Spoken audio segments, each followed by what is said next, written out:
Hello and welcome to this video on Mary Shelley's use of language in her novel Frankenstein.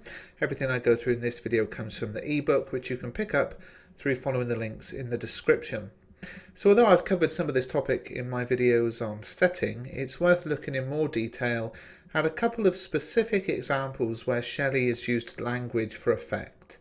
In chapter 10, Frankenstein is trying to escape his depression, and so he goes on a nice journey into the countryside, and you can see the extract in particular here on the screen. I retired to rest at night, my slumbers as it were waited on and ministered to by the assemblance of grand shapes which I had contemplated during the day.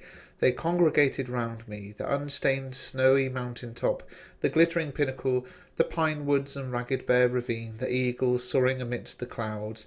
They all gathered round me and bade me be at peace. And it goes on, and you can see on the screen some of the bits that I want to look at in particular highlighted in red. So we've got also the words ministered, congregated, peace, soul, sublime, wings to the soul. So as you can see from those words that are highlighted, Shelley is using a lot of religious imagery here to show that Frankenstein's feeling at peace and serenity in this setting. It's almost a kind of surreal, holy atmosphere that it's so good, it feels kind of godly. But then that changes in the following paragraphs, and we see a much bleaker picture.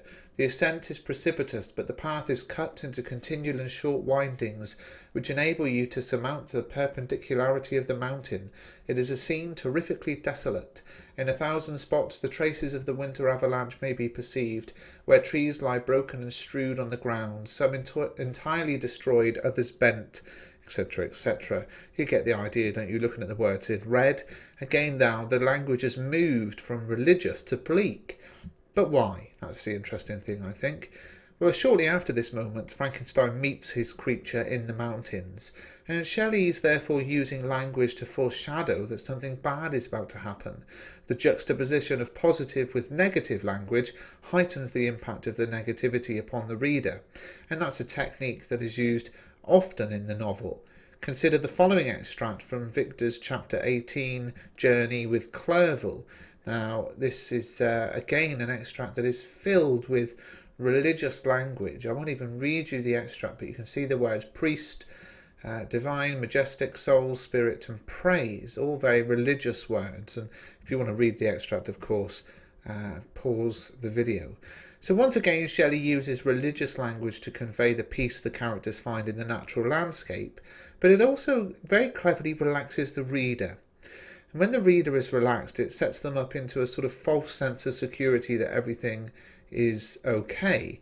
We sort of feel that, oh right, we're not in the scary bit anymore, we're going to go and do something else. But in this extract as an example, it's only 3 chapters later that we realise that Clerval is dead. So you can see that Mary Shelley very cleverly uses sort of almost a conceit, an extended metaphor almost throughout her different extracts of the novel, where she wants to create a certain atmosphere, be that through religious or very bleak language and imagery, but often that is deliberately deceptive, and this foreshadows something bad is going to happen, which you wouldn't expect from the religious language, but then the change into the bleak language, we think, oh yeah, something bad is going to happen. So really, really interesting the way this writer uses language. Well, as always, everything in this video is taken from the ebook, so please do pick up a copy, subscribe to the channel and give the video a thumbs up. That would be great. Thanks.